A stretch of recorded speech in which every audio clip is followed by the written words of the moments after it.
Yeah, so this is theory work on the formation of core periphery structure in financial networks. Yeah, so this is work with two people from Amsterdam, Kars Hommes, who's a professor, and Dan Veld, who's been a PhD student, or still is the PhD student. Okay, so what is this about? Well, so far when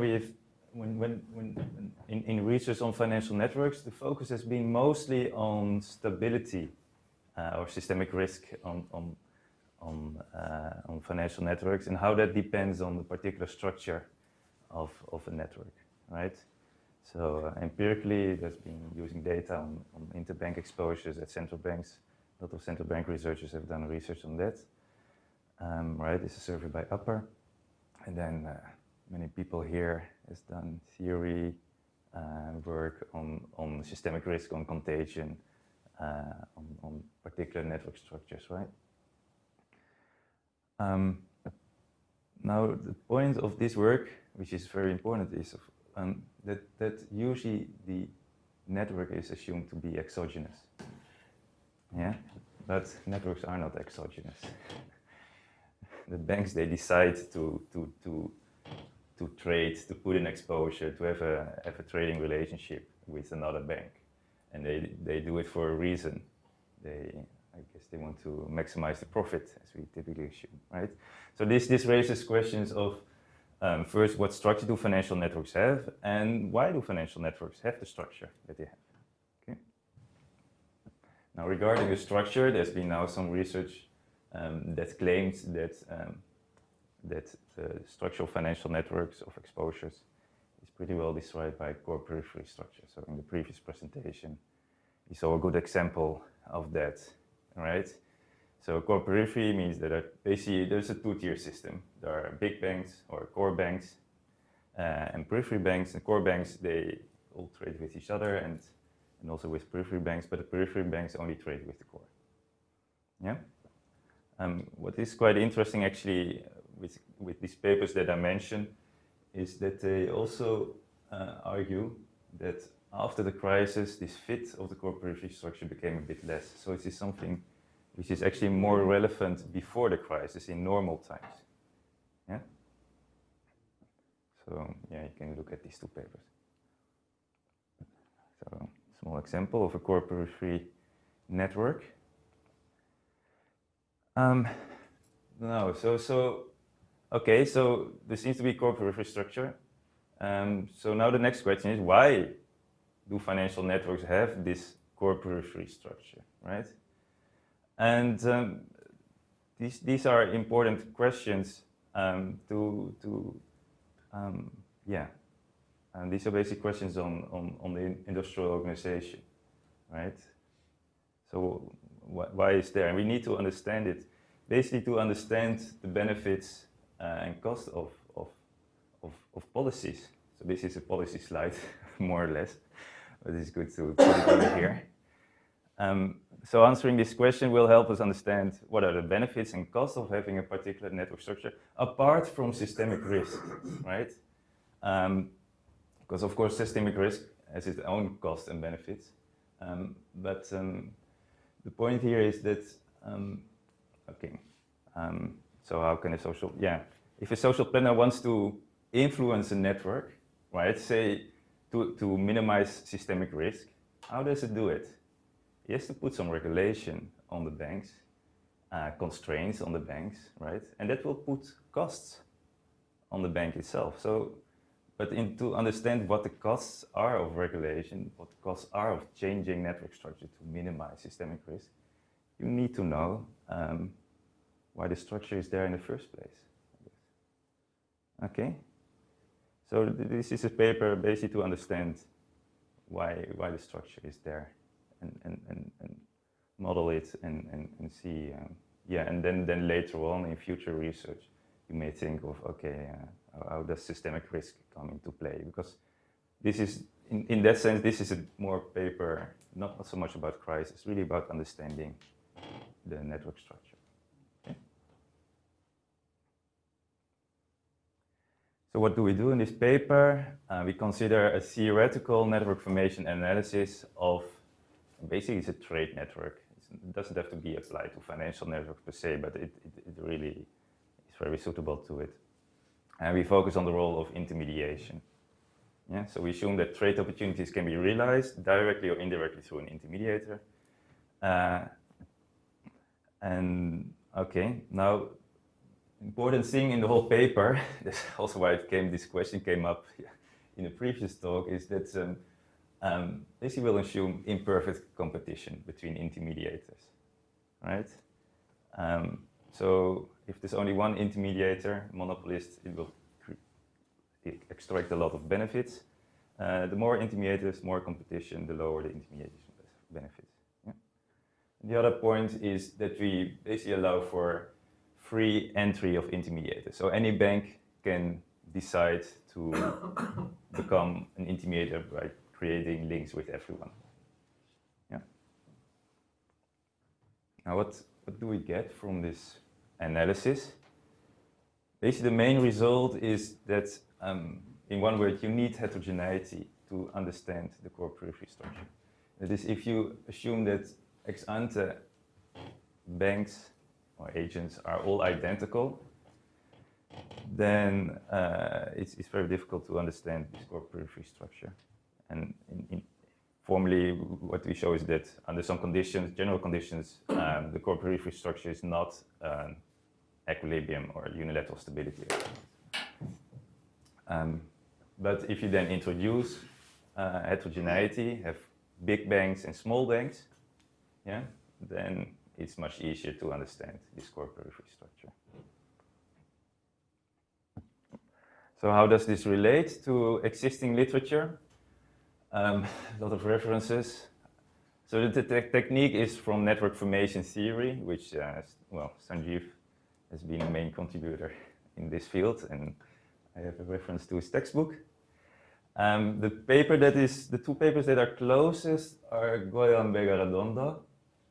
And basically, the innovation with respect to Goya and Vega-Redondo is that we, in their paper, this is basically perfect competition. When there are two intermediators, then the intermediators get nothing.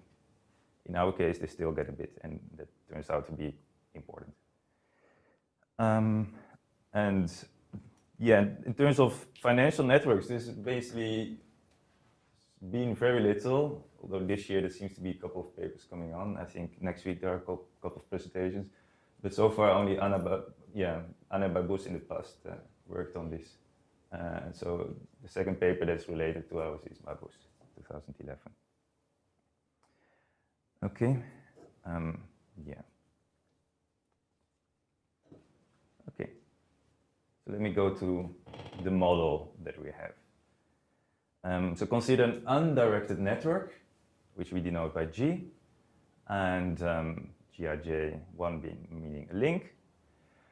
Okay, so this, yeah, banks form a network. I will go to that later, but given a particular network, the banks earn something, right? The payoffs. And how are these determined? Well, each pair of agents, we assume, creates a trade surplus of alpha ij, but we assume that they only create it if the path length is at most 2. So if the distance is 3 or more, then we assume that trade opportunities cannot be realized. We do this mostly for exposition purposes, because the notation became too cumbersome if we allowed for 3 or more paths, basically.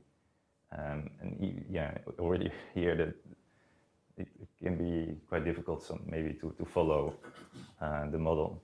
But I should emphasize that this assumption, for the main results, this assumption is not crucial. The main result will also hold when you allow for trade at distance 3 or more. Yeah.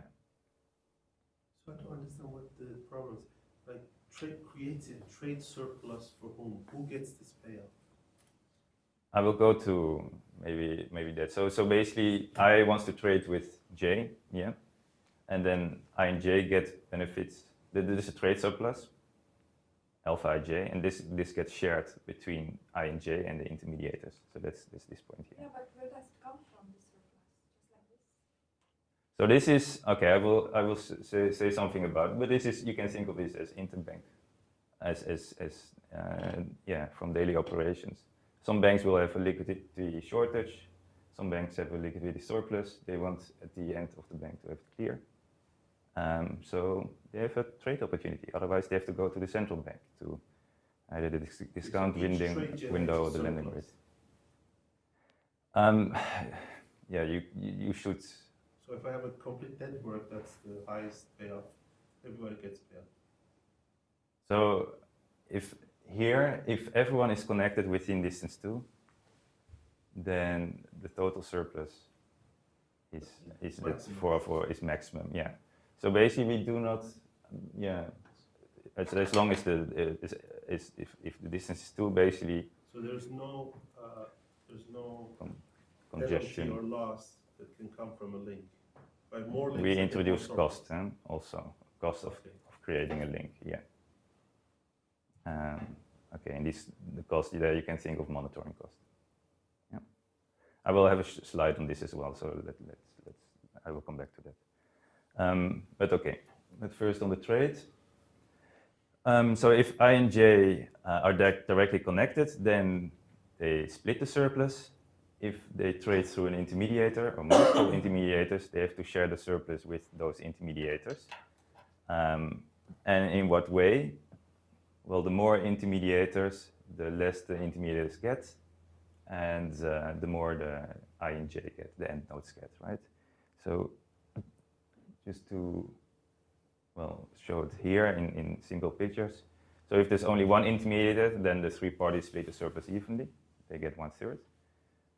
But if there are multiple intermediators, like here, there are 3, then it will depend on this parameter delta, yeah, which is, you can interpret it as a competition parameter. So if delta is 0, basically the intermediators collude. So it's not my day. So so here you could say the intermediators collude with delta is 0. So still the end nodes get 1/3 and the intermediators get 1/3 in total, but of course the intermediators have to split it among themselves, right? So they get 1/9. However, if delta goes up, then the intermediators, basically there will be more competition, the intermediators get less and the end nodes get more. And when delta is 1, that's the case of perfect competition or Bertrand competition, and then the intermediators get 0 and the end nodes get a half. So we're thinking about a trade network, not a lending network, like the ones you cited in the beginning. This you can see it as a trade network, but when we started thinking, we thought of basically daily operations on the interbank market, and yeah. But that's not symmetric. There's a borrower and lender. Yeah. Mm-hmm. The lender is at risk. I have let me go to the slide when I talk about the interpretation. Yeah, let's focus on the model, the mathematics, if you want first. Yeah. Okay. So yeah, so this was for one pair, one trade surplus, how that's divided, and if you want to know the payoff of an agent, you just have to sum up what he gets in all the trade surpluses, right? So there are basically 3 parts. One is from the direct trades, from the direct links that it has, right? There it gets half of the surplus, and there we introduce this cost C. Okay. Second part is from indirect trade, so from agents that are distance 2. There it gets this share FE. And then if it is in between 2 other nodes, it gets brokerage benefits, and that's this FN. Yeah. Okay. So these are the payoffs. Okay. Now here a bit of interpretation. So yeah, how does it work with indirect? So the way we see it is that these links are not the trades itself, the loans itself. These are the long-term preferential trading relationship, right? That are determined maybe before or in the longer term. Yeah. And yeah, there's quite some evidence that these trading relationships exist and that they matter, that basically banks get better terms on the trading relationships. And yeah, what we do is based on an extreme assumption is no relationship, no direct trade. Yeah. Sorry. If I have a direct trade with you and a direct trade with Rama, I don't get intermediation benefits, right? Because with exactly, implementation, it seems that I get intermediation benefits as well. You will be distance 2, but still it's just 2 direct. No, so if you are distance 2, if I'm trading with Rama via you. Yes, but if basically it's just 2 direct links, I get nothing. Yeah, if there's 2 direct links, yeah, then there are no intermediation benefits. Okay. Then we trade directly, we share half, but I pay twice the monitoring cost, the linking cost, right? But I don't understand really how it works, because when there is a trade, trades are not labeled as direct or indirect. Yeah. I trade with my broker, the broker trades with the other client. You know, a dollar is a dollar. So the end result is that the broker is buying from you and selling to him. But you can label them. So given a network, this trade taking place on the network. You can label the nodes as brokers, and they can charge fees. That you can distinguish the brokers from the others. But you cannot label the trades as indirect or direct, because that's exposed. The trade is directed, that's sure. his point. But this. Yes. I mean, I just trade with someone. Yeah. I mean, I would think of the intermediary or the dealer maybe as offering lower prices or something, but not. Okay. No, in this setting, if I trade with Rama, the way I think it's basically 2 trades. It's modeled as 2 trades. One with you, I sell to you, and you sell to him. It doesn't appear directly. That's because you have a undirected graph, so you're not distinguishing buy and sell. So if I buy from you and sell to him, for you it's transaction 1, transaction 2, but you don't see that in the directions. So you can't see that I don't think. Okay, I mean, I'm not sure if there's a real issue there. But your network is undirected because it's not trading network. It's a relation. It's the relation, right? exactly. Yeah, and that needs to have both. Relation, and then you gain. Well, tomorrow you pay me. Yeah. Okay. Let me have so let me have a word on the relationship, the link, which is indeed a relationship, yeah, and the actual and the payoffs. The payoffs are formed by trade. We have an appendix on it, and basically the way we think of it is that banks have randomly positive shocks and negative shocks, yeah, and basically if a bank has a positive and another bank a negative shock, then they have a trading opportunity, because otherwise they have to go to the central bank. Yeah, so you can formalize this a little bit. Okay, and yeah, here we assume it's because we assume that basically the shocks appear randomly, so there's no asymmetry there, right? So that's not an issue there. Yeah, and then the payoff function should be seen as a present discounted value of all these future trades for a given network. Okay, so I hope that makes it a bit clearer. So the link here is really a relationship. It can only take place trade on a relationship. Okay. Now the intermediation benefits, they typically will result from some bargaining process, and yeah, in the simulations we actually use an explicit function which was derived by Leij, which has all the properties in terms of how it depends on intermediators that we mentioned. Okay. Okay. So I hope that's clear now on the payoffs. So apart from that, so that's the model, but to analyze it, we need to have some concept of an equilibrium. Right? And the concept that we use is called unilateral stability, which is an adapted version of a concept introduced by Buskens and Van der Rijt. And so a network, we say, is stable, unilaterally stable, if no agent I can feasibly deviate, and deviation means either removing some links or creating some links. But if you create links with other people, then those other banks have to agree with it, right? They need to benefit from it as well. Otherwise, it's not beneficial. It's not feasible. Yeah.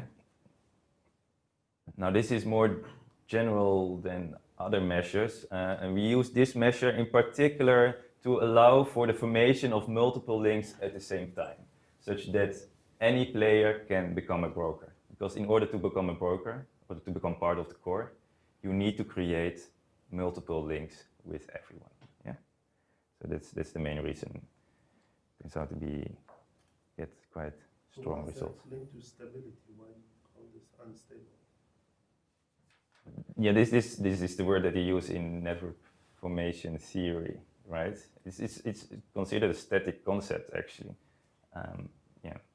So it's stable. The network is unstable if a node, if a player is able to, as an incentive, to deviate from their network position, from the network links. Okay, so you want to look at the network structure as an equilibrium.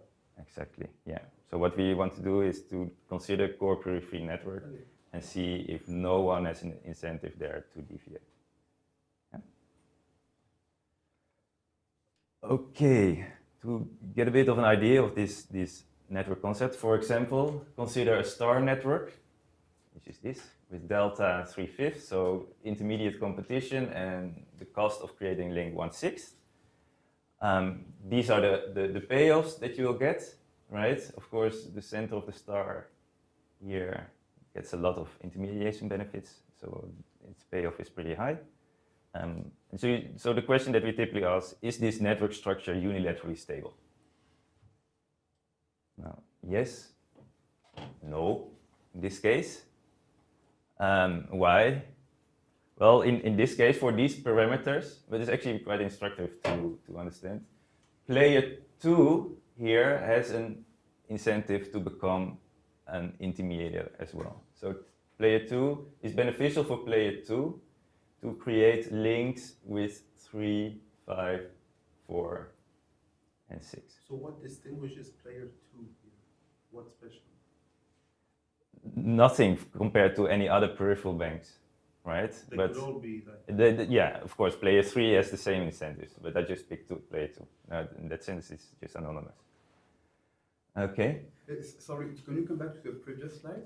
And to come back to, for example, here, you compute payoffs, but for example, you don't know whether the link between 3 and 5 is intermediated through 1, or whether it's 2 direct trades, right? And it should matter for payoffs, no?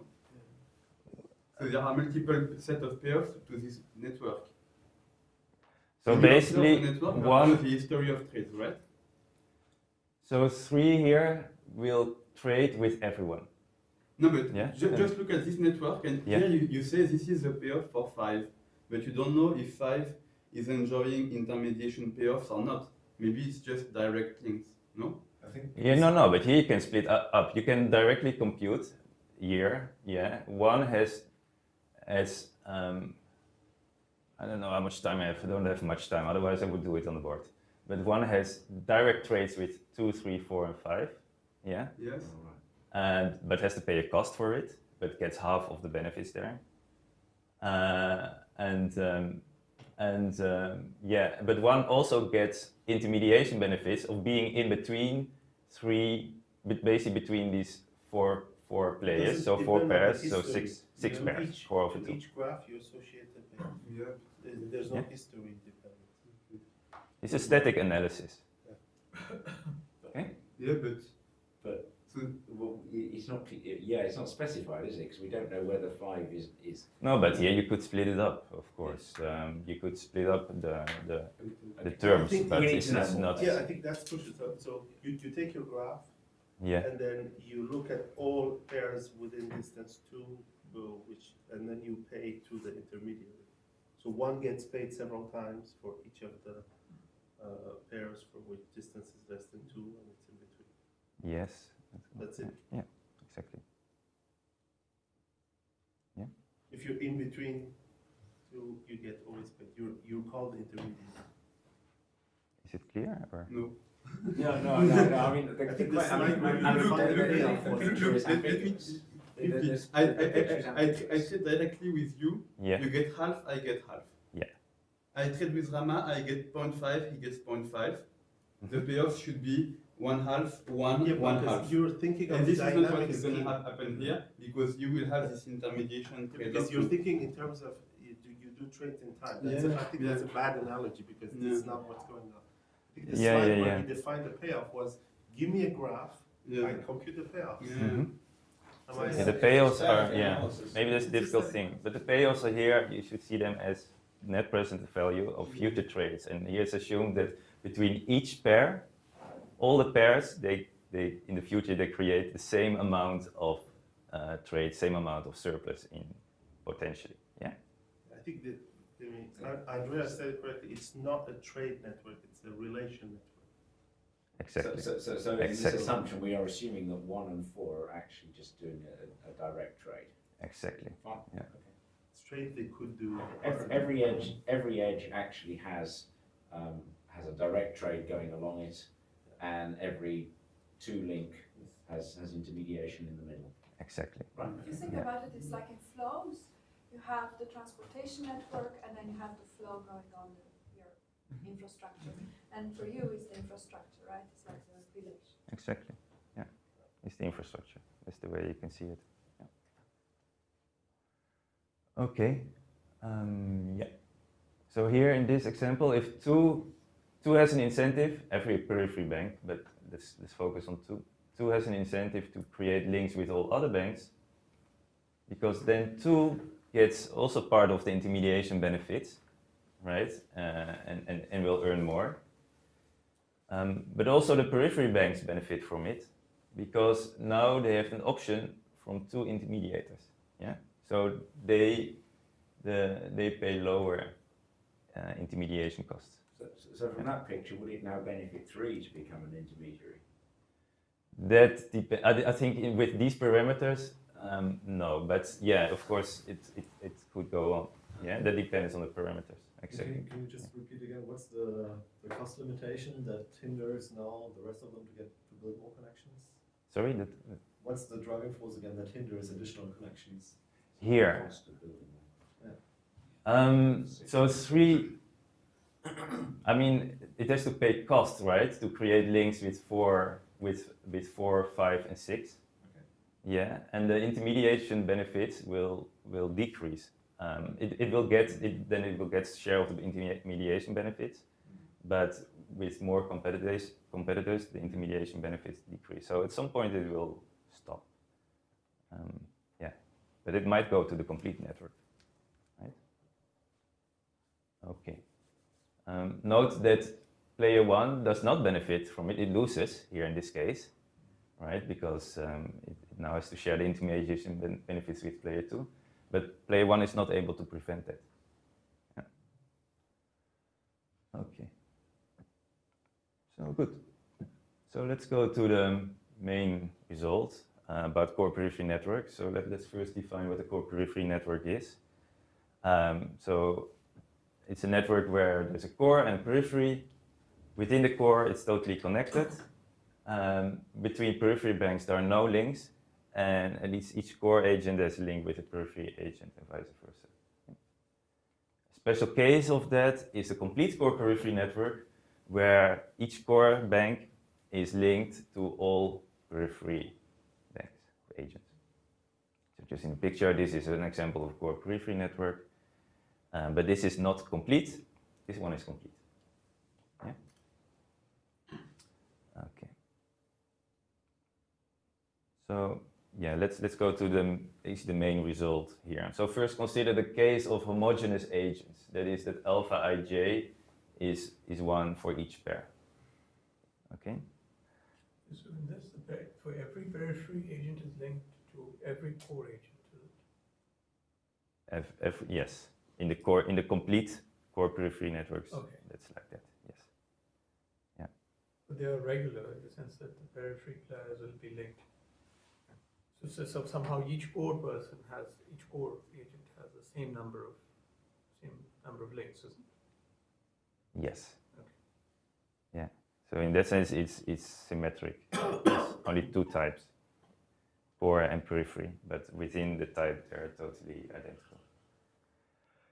Okay, so the main result here is that the complete core periphery network is not unilateral stable. Actually, it's not pairwise stable for Sanjeev. So what's the intuition there? So homogeneous means you're not distinguishing between any of the pairs. Homogeneous here is, yeah, that alpha ij is 1. So each, basically the trade surplus is identical for each pair, which you can interpret of that the banks are of the same size. So then they have incentive to become brokers if they are really no difference. Then there's no, not completely, because the star network can be stable, as we'll see. But why do you call this size? I mean, this has nothing to do with size, right? Alpha and J. There's no. Well, that's the way we interpret, but let's come back. I come back to that when we talk about heterogeneous agents. But yeah, here basically think of all agents are ex ante identical, right? When the network is formed, then they might not be identical anymore, but starting they are identical. Okay, so why is a core periphery structure, complete core periphery structure, not unilateral stable, or pairwise stable? Now, so start with that. Suppose it is unilateral stable. What, for example, like here in this picture, what does that mean? That means that peripheral players, peripheral agents, they prefer to trade indirectly than directly, right? So they don't have an incentive to create this link between 3 and 4. Okay. Now the point is, if periphery banks want to trade indirectly, in this framework here, why should core banks then also not trade indirectly?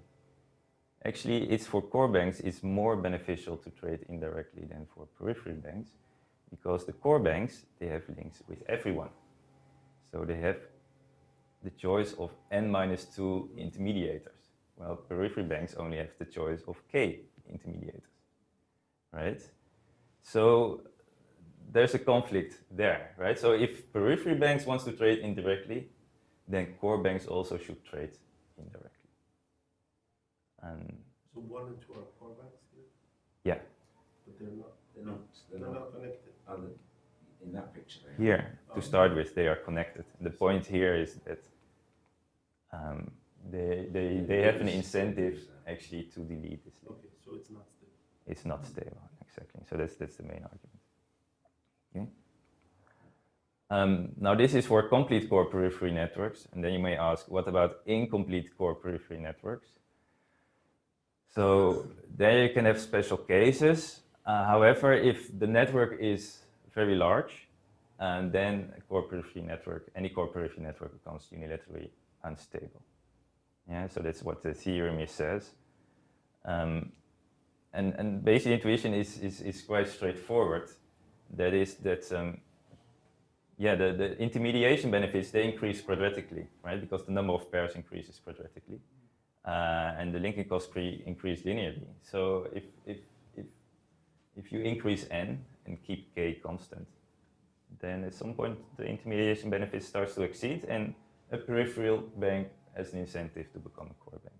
It's quite straightforward, very simple. Yeah, but again, see, this notion of size, I claim, is absent because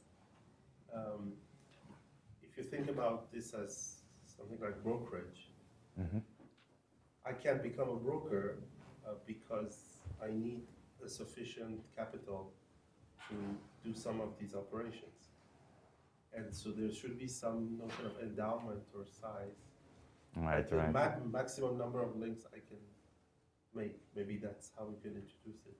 Yeah, that's a fair argument. Like the saturate. Yeah, of course, that surely constrains, and that will get lock-in effects basically.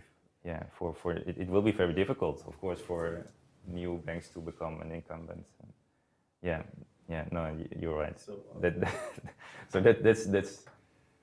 But maybe if you do that, then you get some trivial result that only the big banks can go in the core. And well, yeah. maybe then your core is already in the But then, I mean, as you say, yeah, then the big banks are already there. This, and yeah, which apparently then have a lot of capital. So then basically you assume some ex ante inequality. The main point here is that. Yeah, but see, Yeah. even if you choose size, it's not trivial because you do have big banks which are not broker dealers. Mm. In the US, you have, but Wells Fargo is huge. It's not a broker dealer. It's not like JP Morgan at all. Mhm. So it's not like every big bank wants to be an intermediary. So I think this is more. Yeah. I don't think it contradicts here. Yeah, I don't think it. But yeah, I mean the main message so far is that okay, you need some. You cannot get core periphery networks with just assuming that everyone is identical. Okay.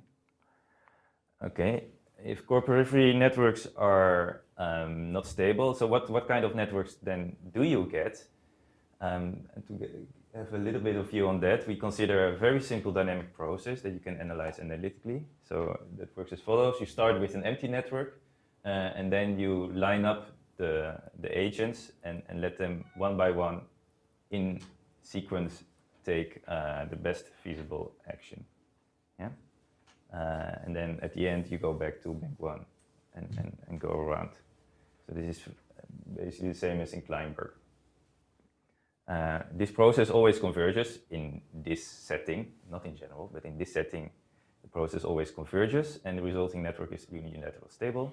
But of course, there might be many other unilateral stable networks which are not the outcome of this process. Okay, so what kind of networks do you get? So you get this simple picture, which is very intuitive, right? Costs are very high. So on the x-axis, you get this competition parameter.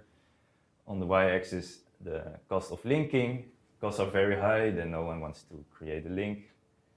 You go down then, so the star is actually very important in this network.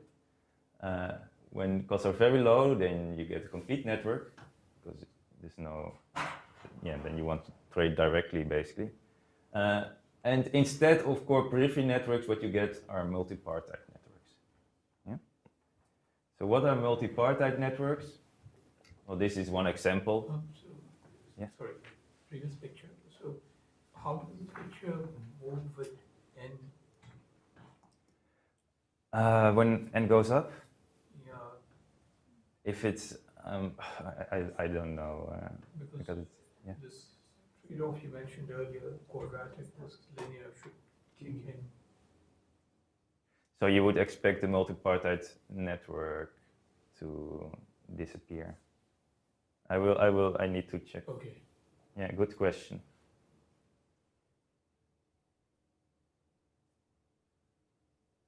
And do you have any idea what's the practical size of n where you still have this kind of relationship with cost? At the end, I will come back to a small calibration to the Dutch interbank market. Okay. Yeah, Speaking of the Bank of England end is in coming. the 18th century, for example. Yeah, I started 10 minutes late. Let me go quite quickly. So this is an example of a multipartite network, which is basically the same as a core periphery network. So you have different groups, in this case 2 groups, right? And there are links between the groups, but the point is there are no links within a group. Yeah? So there are no links within the periphery, but there are also no links within the core. So that's a bipartite in this case, or when there are multiple groups, a multipartite network. Okay, so that is then what you get. Okay, so why are core periphery networks unstable? How do you stabilize this core periphery network? Now the point is, from the analysis, what you see is that the instability really follows from the homogeneity of banks, right? So if banks in the periphery want to trade indirectly, then banks in the core should also trade indirectly because they are the same. Yeah. So how do you get then the stability? Well, just introduce some heterogeneity. So consider 2 types of bank: K big banks and n minus K small banks. We assume that big banks generate more trade surplus according to this schedule, right? So alpha squared, alpha, if between big and small, and 1 if they trade between, if two small banks trade, okay, or 2 small banks, yeah, have a trading opportunity. So what do you get then? Then under this condition, and I think it's better to show plots there. If alpha is big enough, then the complete core periphery networks with k big banks in the core is unilaterally stable. Okay. So if alpha is very, yeah, the intuition is quite easy. If alpha is very large, then then the big banks want to trade directly because they have a lot of trade surplus, but they don't want to. But the periphery banks, their trade surplus is not enough, so they want to trade indirectly. Yeah? So it's quite straightforward. So then you get core periphery networks that are stable, but are they also outcome of a dynamic process? So we consider the same process as before, but we queue the big banks first, and then the small banks, and then you get this picture, basically. This is for n is 4, k is 2, 4 banks, 2 in the core, and alpha being 1/2, and then you see that this area of a core periphery network arises, and it becomes bigger if alpha becomes bigger. Okay. Okay. So to finish up, so these parameters, where are we in reality? So we thought to apply it to the Dutch interbank market, which has around 100 banks, around 15 banks in the core. So this has been studied by Iman van Lelyveld and Daan in 't Veld. Now, the heterogeneity in asset size, it's not just simple 2 groups and homogeneous within group. Also within core and within periphery, there's a large heterogeneity. That's not captured here, but we thought to take alpha as 10 as a nice parameter. And then we look again at the absorbing states of the dynamic process. And basically, what you see is that actually the area where the outcome is a core periphery network is very big. That's the main message here. Yeah. Okay, so it seems quite reasonable to what you get. Okay, so let me come to the conclusions. So in this paper, we ask ourselves, why do financial networks have a core periphery structure? And we focus on the role of intermediation benefits. And what we find is that, okay, if you assume that agents are ex ante identical, homogeneous, then a core periphery network is not stable. But if you assume enough heterogeneity in trade surplus, then a core periphery network with big banks in the core can be stable. I'm pretty sure, actually, going back to you, because in the round robin, in the dynamic process, we started with the big banks. But I'm pretty sure it's also possible to get some big banks that are not in the core if you take variations on the dynamic process. So that there's some big banks are not in the core doesn't in the second part, you specify in advance who are the big banks, and they end up in the core. So are you really surprised? No, I'm not surprised. It's quite intuitive. Is there anything you could, so you could tell in advance by knowing who the big banks are that they're going to end up in the core? Do you really need the model to get that? I think it's still good. It's very intuitive, yeah. But I think it's good to show it there. And I think the main message is here in the beginning, right? That we show that you need it. You need heterogeneity there, and that's what I see as the main message there. You need heterogeneity of banks to understand financial networks. This seems obvious. Well, is it really obvious? Because I've seen really many papers on financial networks, on simulations, where, okay, the network structure is heterogeneous. You may have a power law network, but when you look at the asset structure of the banks, at the capital ratios, then all banks are more or less identical. Yeah, but here it's not endogenous. Nothing is endogenous. You specify who the big payoffs and small payoffs, and those end up being the core and the periphery. So it's Mhm. not like, it's, Is basically Heterogeneity is what not is big and small is exogenous. The network structure is endogenous. Remember that most papers have now looked at basically everything exogenous, both the asset structure and the network structure, right? But I think there's another way you could respond to these concerns, and I think that would be a natural response, would be, perhaps the heterogeneity you start with, when you bring in heterogeneity of networks, that it may either get amplified Yeah, in exactly. terms of payoffs, or it may actually get dampened. And I think you have enough material here to be able to answer that. Right? So it would be interesting if there is a little bit of heterogeneity to start with, but it actually gets amplified hugely Yeah. in terms of payoffs or size, volume. yeah, but I mean, Which let- it will, That's- because that's- maybe that's it's what we start think with- of, yeah. let's start with a model which has nothing to do with this, and where there is no exogenous, big and small payoffs.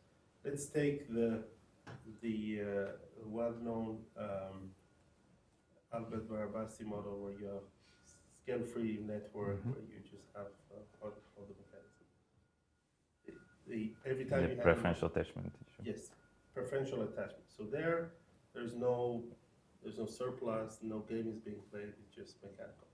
Well, expose. You look at the network, you see that there are nodes which are very highly connected, and you Okay. could say, oh, these are the core players, and then you could cook up some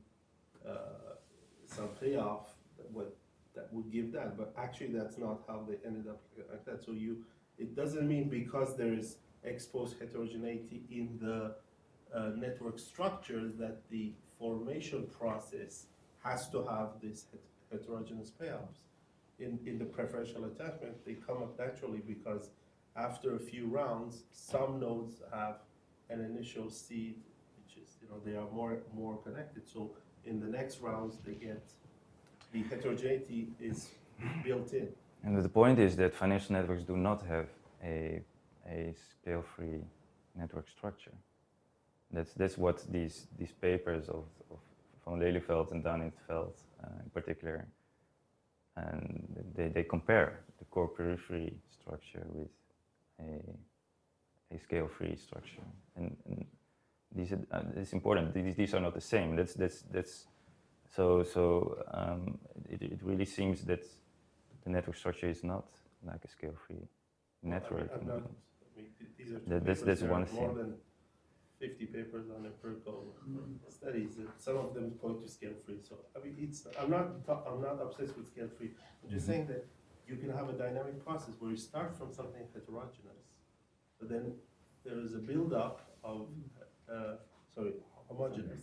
There is a build-up of heterogeneity just because some nodes end up getting more connected. Mhm. And then you look at it, you see heterogeneity exposed, but that doesn't mean the process which was generating it had labeled them as big and small from the beginning. No, exactly. Yeah. The key thing is that for heterogeneous matter, you really need the fact that it's not history dependent and it's completely static.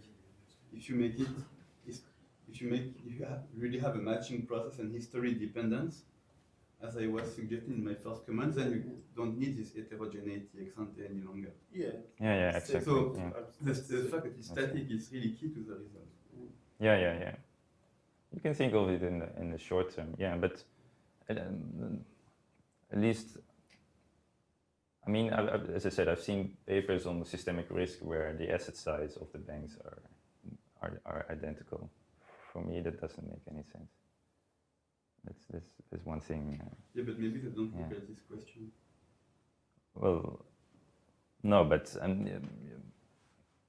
then you need to take it into account, right? I mean, the second question is then, okay, well, so my point is that if you want to understand, so this heterogeneity in financial networks, it is probably related to some heterogeneity in asset structure, but then the second question is how did that arise, right? And I agree with Sanjeev. You can think of a process where you start with all banks identical, network is formed, banks get payoffs, but that feeds back in the asset structure, And in the long run, actually, you do get big banks and small banks. And at some point, a core periphery network is being formed. So, yeah. Well, that's the historical process in both the United Kingdom and the United States, isn't it? Mm. Started with local banks that were essentially homogeneous. So yeah, maybe it's so yeah. So we were thinking of formalizing this and analyzing this. Yeah. The other thing that we're thinking of is introducing default probabilities, in order to understand how the network structure changes in stress situations, like with a crisis, because we saw that the network structure changes. It became actually less core periphery, like after the crisis. Actually, I think you focus on banking networks. I'm not sure if this corresponds to the data you were mentioning in the beginning, but maybe it's more relevant to when you look at equity markets, for example, in the US, there are lots of brokerage, facilities, and there have been a lot more in the last 20 years emerging. There were stock exchanges, there were brokers, now we have electronic brokerage. So maybe that's a more relevant example to analyze. I mean, why in some financial markets there are a lot of brokers, why in others it's a quasi-monopoly star-shaped network. Maybe that's something which is closer to what you're looking at. Okay. That's really, it's something I never saw analyzed from this point of view. Because that's the dynamics going in the other direction, basically. Yeah, and for example, there's a curious example. If you look at the swap market, Yeah. which is like a $400 trillion market, something like that. So there are something like 40 dealers, and until now, what they did is that they agreed among themselves to limit the number of dealers a client could trade with. So the periphery is the clients. The clients could only transact with 3 dealers at a time. So the dealers decided through the data vendors to disseminate prices in a way that each client can only see 3 dealers at a time. So if you go to Bloomberg and want to trade swaps, you can only see 3 dealers, and if you click on a 4th one, it doesn't work. You have to desubscribe from it. And so from your point of view, I mean, it means that the dealers do not have any incentive to go to 4 or allow more transparency. So that's something also I've never seen analyzed. Is it why do the dealers do that? Is it good from the perspective of the clients? I was really suggesting. I know the answer to that one. Right? It suggests. This is a nice framework. Yeah. Just suggesting an example. It's a real example. I think. It's a serious example. Mm-hmm. People are seriously discussing this. When you say that, then these are competition. These are competition issues, right? It seems to be, yeah, and that is very important. I think there can be done a really lot of work on industrial organization, on financial markets. And, yeah. This is But it's 3. They decided on 3. Why 3? Yeah. Well, that will be future research, I guess. Okay, thank you.